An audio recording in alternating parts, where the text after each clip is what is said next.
اگر عاشق دنیای ترس و وحشتی، اگر دوست داری بدونی توی دنیای ماورا چی می‌گذره، این ویدیو مختصفه. سلام دوستان، من مونا هستم. خیلی خوش اومدید به یک ویدیوی ترسناک دیگه. بیاین با هم ویدیوی ترسناک رو یه شخصی روی اپلیکیشن دوربین مداربسته یک اعلانی رو دریافت میکنه. اون وقتی که نگاه میکنه چیزی رو تو دوربین نمیبینه، اما میره بیرون و روی پشت بوم همسایه‌شون یه موجود ترسناک میبینه.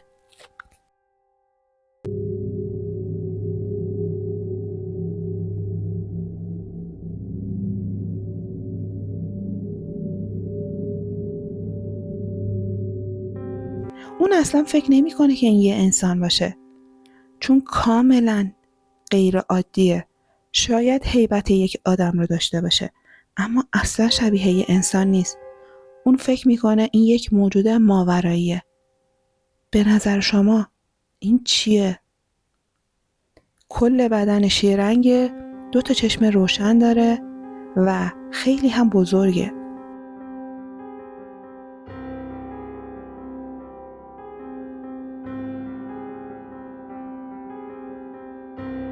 خانمی به نام ایزابل لارتو یه عکس ترسناک رو به اشتراک میذاره. اون میخواسته از دوستش یه عکس بگیره، چون اون دوستش یه لباس ترسناک پوشیده بوده و میخواسته نقش آدم ترسناک رو بازی کنه، اما نمیدونسته که دقیقاً قراره توی عکس چیز دیگه ای هم ثبت بشه. نگاه کنید، دوستش واقعاً صورت ترسناکی داره اینجا، اما این چیزی که این عکس رو ترسناک میکنه دوستش نیست. نگاه کنید.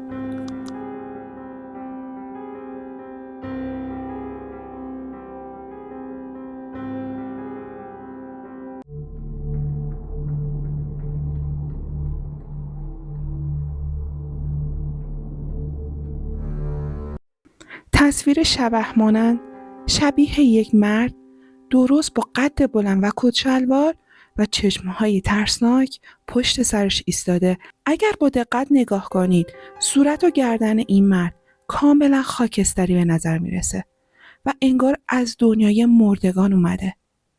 به نظر شما این چه موجودیه که داره به این زن ظلم میزنه؟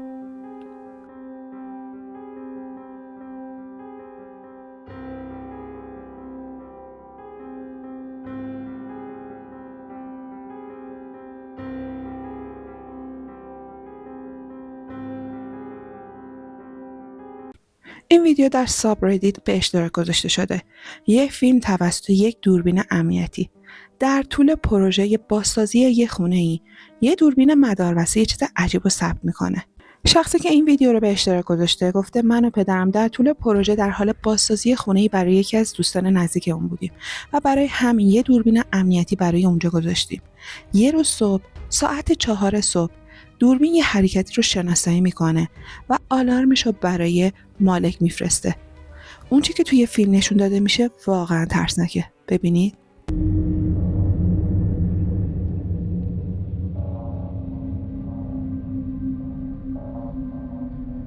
دوربینی که جلوی پنجره قرار داره یه موجود شبح مانند رو ثبت میکنه. اونا میگن یه درخشش وهم آوری از خودش این موجود داره ساطع میکنه. فردا شب این آقا همراه پدرش پا میشن میرن تو همون ساختمونی که داشتن بازسازی میکردن و میخوان یه آزمایش انجام بدن. اونا با چراغ قوه از پنجره نور میتابونن تا ببینن کدومی که از این کارا باعث فعال شدن هشدار شناسایی میشه. اما هر کاری کردن اون دوربین اصلا هشدارش فعال نمیشه و اونا دقیقاً نمیدونن که چی ثبت دوربین شده. به نظر شما این چه موجودیه که توی خونه اینا خودشو نشون داده؟ این ویدیو یه عجیب غریب و یه نفر توی ردیت به اشتراک گذاشته. یه چیزی توی یک مرداب متروکه داره شنا میکنه. ببینیم.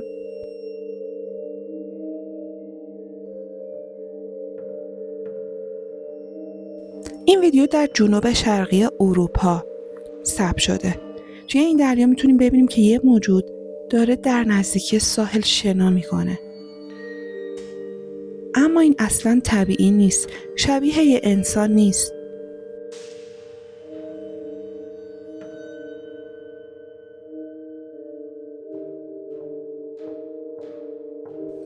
بچه با دقت نگاه کنید. یه انسان وقتی که شنا میکنه، وقتی که خودش رو توی آب فرو میبره، اینقدر اون امواج دور و برش بزرگ نیست. به نظر میرسه این یک موجود غول‌پیکر باشه. شخصی که داره این فیلمو میگیره از دور داره میگیره، اما با این حال اون موجود دقیقاً از راه دور هم بزرگ دیده میشه. به نظرتون این شخص چی رو ثبت دوربین کرده؟ یه موجود دریایی؟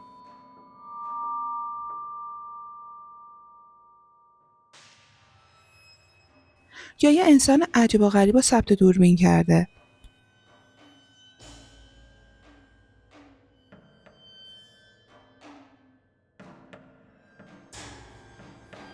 یه کاربری به نام سمو با 2 دوستاش در حال سفر در یه جاده‌ای توی اندونزی بودن. سمو معمولاً محتواهایی که منتشر میکنه هیچ ربطی به ماورطبیعه نداره. اون و دوستاش کنار جاده برای استراحت توقف میکنن. یکی از اونا به طور اتفاقی شروع میکنه به فیلم گرفتن از اطرافش. توی اون تایم اصلاً متوجه نمیشه که چی ثبت دوربینش شده. بعدن که اون ویدیو رو نگاه میکنه میفهمه که یه چیز عجیب ثبت دوربین شده. ببینید.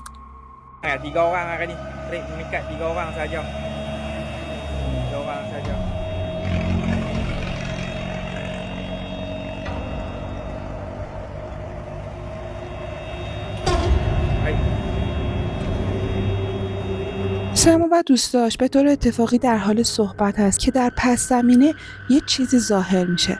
هر چیزی که هست با سرعت باور نکردنی به هوا پرتاب میشه. قبل از ناپدید شدن در تاریکی به صورت عمودی بالا میره.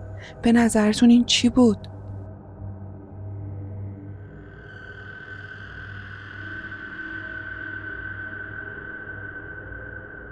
یه شخصی ادعا میکنه که بیگانگان چند وقت یه بار میان بهش سر میزنن.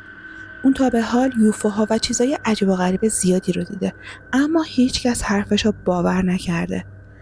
یه روز توی دوربین مداربسته خونه‌شون که دقیقاً جنگل رو داره نشون میده، یه چیزی رو ثبت میکنه. نگاه کنید.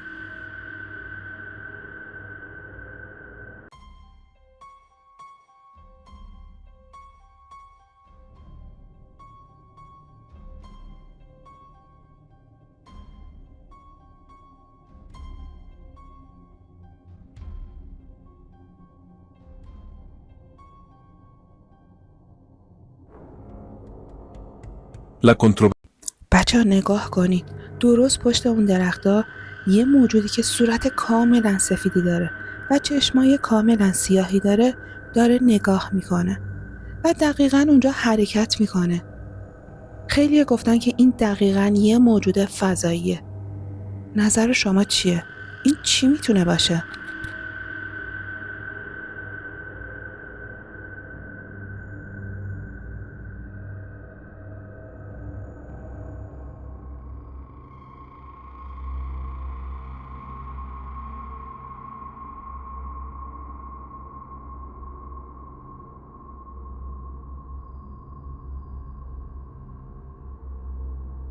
آیا این مرد واقعا توسط بیگانگان مورد توجه قرار گرفته؟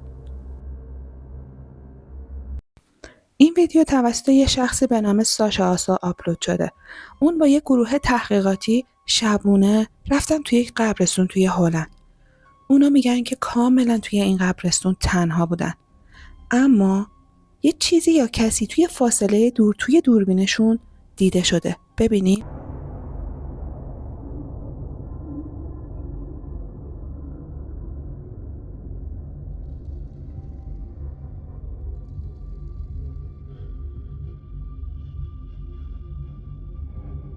بچه با دقت نگاه کنید، انگار یه نفر میاد رد میشه، اما خیلی‌ها که این ویدیو رو دیدن گفتن این یه مجسمه هستش و یهو از ناکجا آباد ظاهر و بعد ناپدید میشه.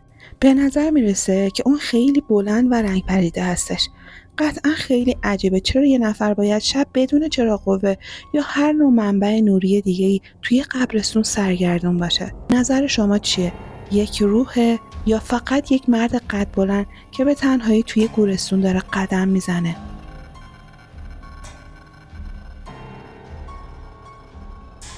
تا به حال ویدیوهای زیادی از دشکم ماشین توی جاده ها براتون گذاشتم، اما این ویدیو خیلی عجیب و غریبه و با ویدیوهای قبلی فرق میکنه. ببینید.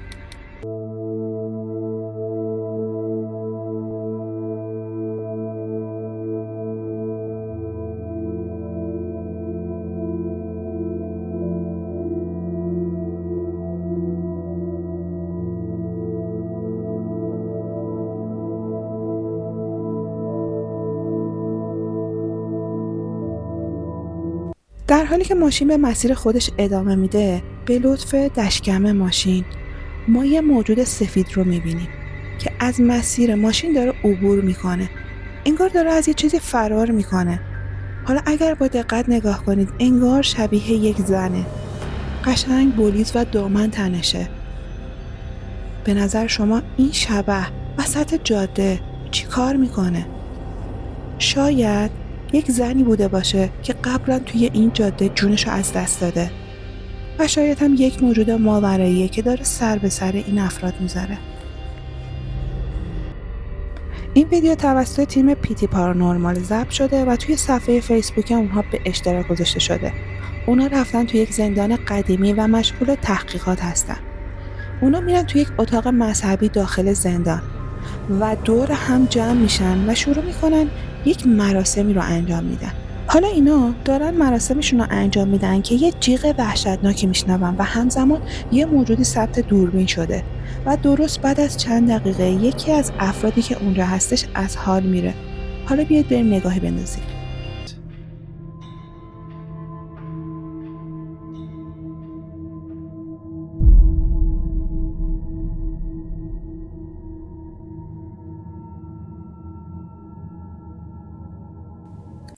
متوجه شدید؟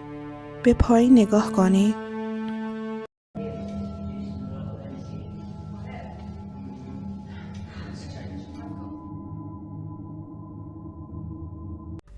الان دیگه فکر کنم دیدینش. دقیقاً یه موجودی از ناکجا آباد وسط تصویر ظاهر میشه و به سمت راست میره.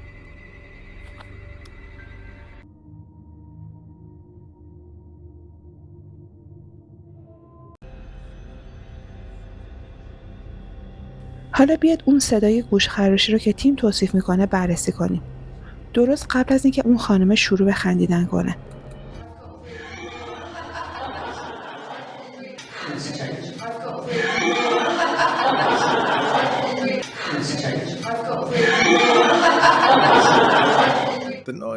تشخیص دقیق صدا خیلی سخته چون صداهای خیلی زیادی اونجا وجود داره، اما با کمی دقت میشه اون صدای وحشتناک رو تشخیص داد.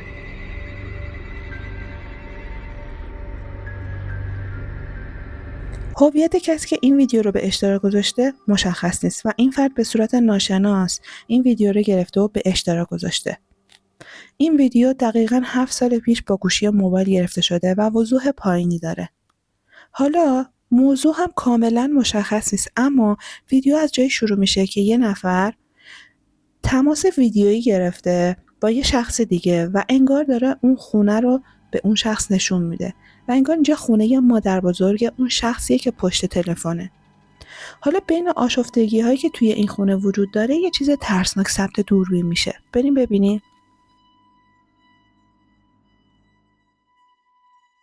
When I get home, like, watch. She's got problems. Can you see this yet? Huh? You can't see this yet, can you? Oh, I think so. Hold on. She's got, I don't know. She's got a lot of money. She's just, like, she's really cheap and she keeps everything. This is her house.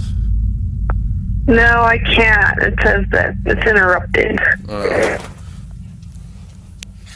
Like, she keeps everything. She's really well off too, but بچه ها متوجه شدید؟ انگار مستقیما از یک فیلم ترسناک این ویدیو بیرون اومده. یه چهره رنگ پریده که انگار توی تاریکی شناوره مشخصه. وقتی چراغ روشن میشه چند ثانیه بعد اون صحنه ترسناک که توش اون صورت ترسناک هست ناپدید میشه. حالا شاید بعضی فکر کنن که این بازی نور و سایه است، اما اگر نگاه کنیم با بررسی دقیق تر میتونیم ببینیم که این چهره قشنگ توی هوا شناوره و حتی توی این چند ثانیه حرکت هم میکنه. قشنگ سرش رو بر میگردونه و نگاه میکنه. کسی که داره این ویدیو رو ضبط میکنه. سالها این مرد مطمئن نبود که اون چیزی که اسیر کرده واقعی بوده یا نه، اما بالاخره تصمیم میگیره که این ویدیو رو به اشتراک بذاره.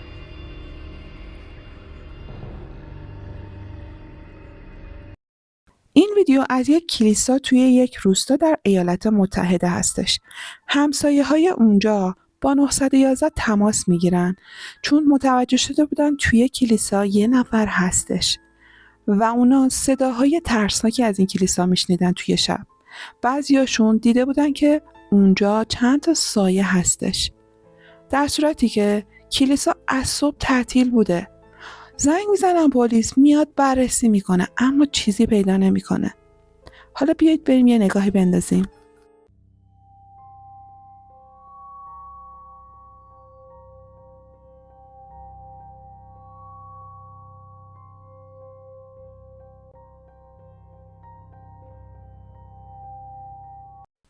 ما اینجا شاهد گشتنی پلیس هستیم توی کلیسا، اما در واقع این بار دومیه که پلیس میاد و توی کلیسا رو میگرده اما هیچ کس رو پیدا نمیکنه. با این حال دوربینی که روی بدن پلیس کار میذارن یه چیز مرموز رو ثبت کرده. به نظر میرسه یه سایه حرکت میکنه، میاد به سمت بالا درست پشت اون صندلیا. اما متاسفانه پلیس حرکت میکنه و ما دقیقاً نمیدونیم که چی رو دیدیم، اما چیزی از مرموز بودن اون موجودی که فقط برای چند ثانیه مشخصه کم نمیکنه.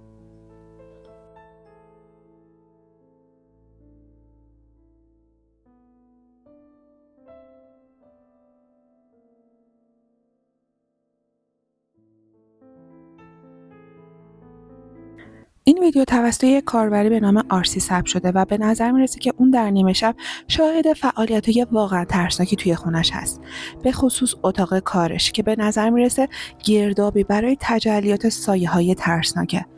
اون دقیقاً چه چیزی رو ثبت کرده؟ خب اگر فیلم چراغ‌های خاموش رو دیده باشید شاید شبیه اون باشه. این صحنه‌ای که قراره ببینید.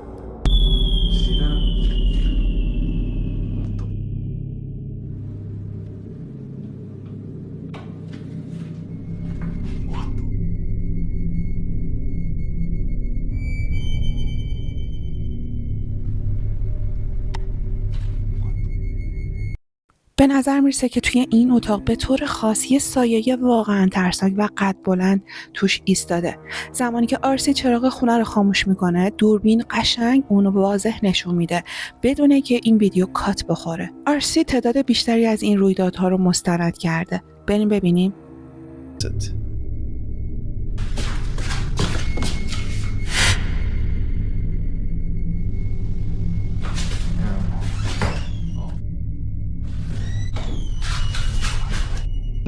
حالا توی این کلیپ ما میتونیم یه چیز شبیه یک شخصی که انگار قد بلندی داره و انگار یه چادر سیاهی روی سرش هست ببینیم که از سمت چپ وارد تصویر میشه و بعد ناپدید میشه.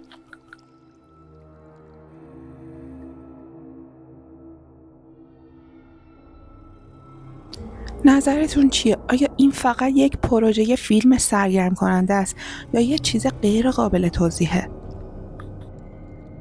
این ویدیو توسط یک کاربری به نام جنی مین ضبط شده.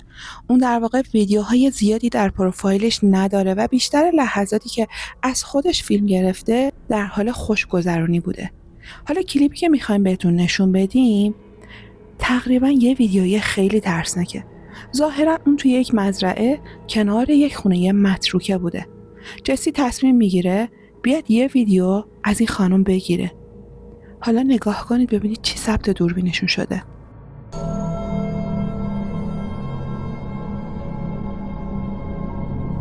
آیا متوجه شدید؟ بیایید دوباره بهش نگاه کنیم.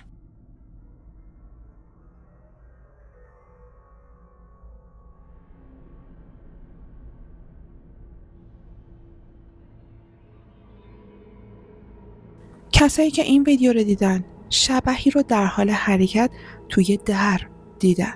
توی فریم اول قشنگ انگار یه چیزی ایستاده و بعد حرکت میکنه.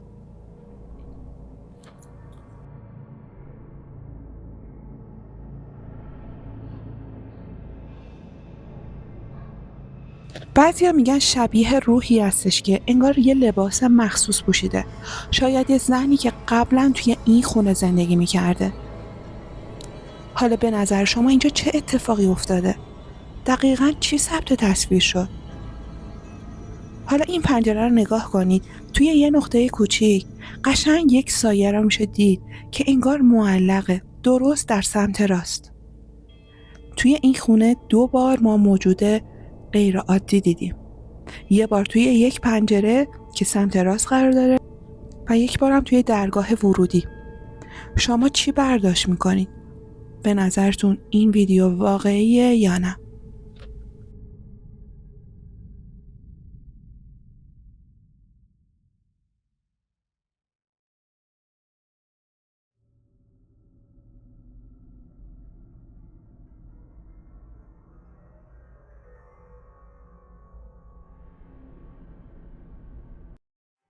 دوستان این ویدیو به شدت عجیب و غریبه و من با دقت اون رو نگاه کردم که ببینم برای هوش مصنوعی نباشه، اما هیچ لگی پیدا نکردم.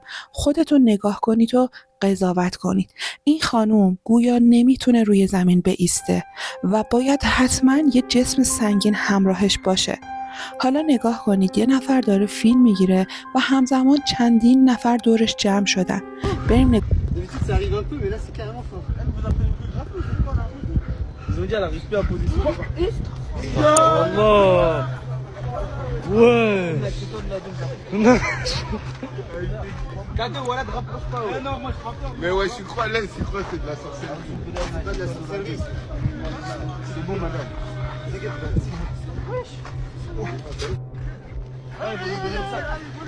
Vas-y, mets-la dans le sac, vite, elle va voler. Mets-la, mets-la, mets-la. C'est pété le truc. Allez, tiens, je tiens. Attends, tiens là, viens. C'est bon. Le sac, c'est bon.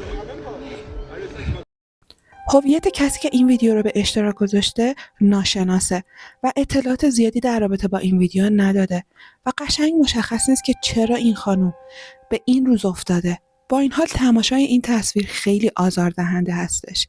نظر شما چیه؟ چرا اینجوری شده؟ در سال 2024 یه معلم پیش دبستانی توی ردیت یه عکس منتشر کرد. عکسی که هزاران نفر رو آشفته کرد. معلم تو زمان چرت زدن کودکان که توی کلاس خودشون بودن بی سر و صدا در حال مرتب کردن بوده که تصمیم میگیره یه عکس بفرسته برای یکی از دوستاش. اما وقتی با دقت بیشتری به تصویر نگاه کرد متوجه یه چیزی شد که اون رو وحشت زده کرد. توی عکس تصویر یک کودک که نزدیک میز ایستاده بود دیده میشد، اما چیزی در رابطه با ظاهر کودک بسیار نگران کننده بود. معلم اصرار داره که وقتی که همه بچه‌ها خواب بودن این عکس رو گرفته. با این حال فکر میکنه که شاید این یک نقص فنی هستش. بلافاصله یه عکس دیگه ای از همون نقطه میگیره که همه چیز کاملا طبیعی بوده و هیچ چیز غیر عادی وجود نداشته. وقتی اونو توی ردیت منتشر میکنه خیلی‌ها میگن که چهره کودک واضح به نظر میرسه و منظورشون این بوده که این عکس اصلاً ترسناک نیست، اما این معلم اصرار میکنه هیچ کس اونجا بیدار نبوده و چهره کودک خیلی وحشتناکه. نظرتون چیه؟ این ویدیو توسط یک کاربر توی ردیت به اشتراک گذاشته شده. به نظر اون آپارتمانش واقعا مشکل داره و اون شاهد وقوع اتفاقات عجیب و غریبه. اون چند تا دوربین امنیتی برای ثبت این وقایع نصب میکنه. روز اول اتفاق قابل توجهی نمیافته جز حرکت خود به خودی درا و چند تا عرب. اما شب بعد اون کاملا مات و مبهوت میشه. ببینید.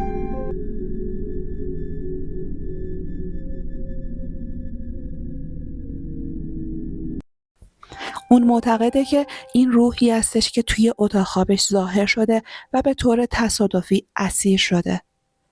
اگر با دقت نگاه کنید کاملا شبیه یک شبح میمونه که قشنگ داره توی اتاق حرکت میکنه.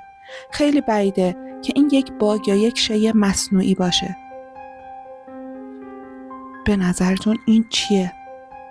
مثل همیشه ازتون میخوام که همین الان ویدیو رو لایک کنید. خیلی به حمایتاتون احتیاج دارم. اگر کانال رو دوست دارید و دوست دارید پیشرفت کنه و من روز به روز براتون ویدیوهای جدیدتر بذارم، ممنون میشم که حمایت کنید. این ویدیو توسط یک راننده کامیون به نام ویلیام چرچ در آریزونا در ایالات متحده توی یک مسیر معروف که توی اونجا شهرت داره و نفرین شده گرفته شده. ساعت 2:30 بامداده که این راننده کامیون در حال بررسیه.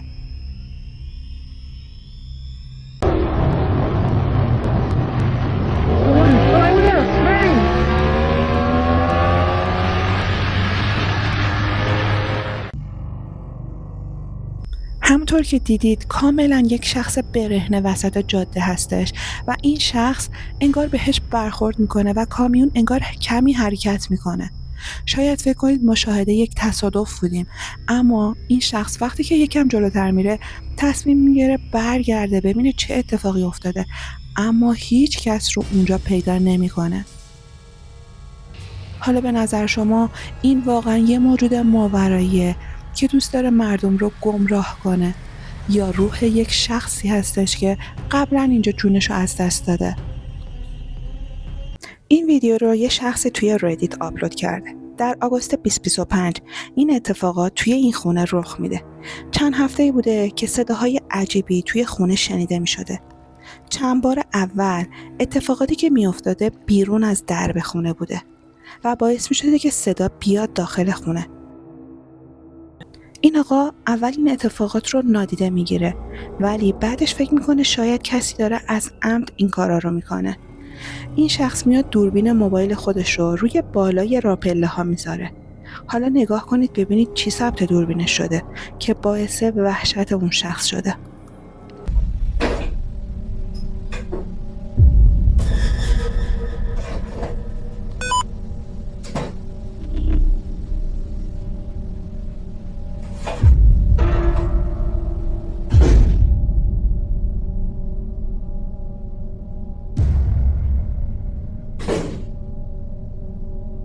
دوستان دیدین قشنگ سایه های سیاه توی خونشون حرکت میکنن.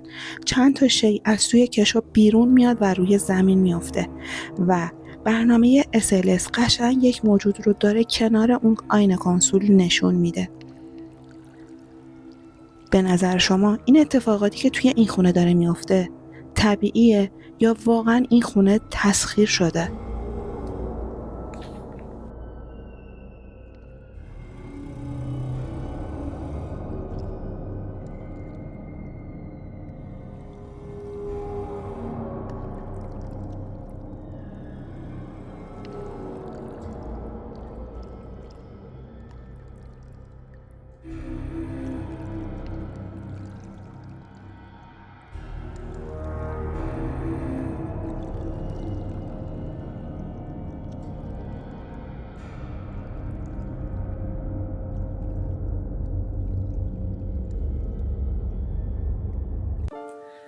خب دوستان ویدیو امشب به پایان رسید. حتما این ویدیو رو لایک کنید، با دوستاتون به اشتراک بذارید. اگر توی کانال هستید ولی هنوز سابسکرایب نکردید دکمه سابسکرایب بزنید، زنگوله کنارش فعال کنید تا از ویدیوهای بعدی من با خبر بشید. گزینه هایپ رو هم برای حمایت از من و گسترش کانال حتما بزنید. خیلی دوستتون دارم. خدا نگهدار.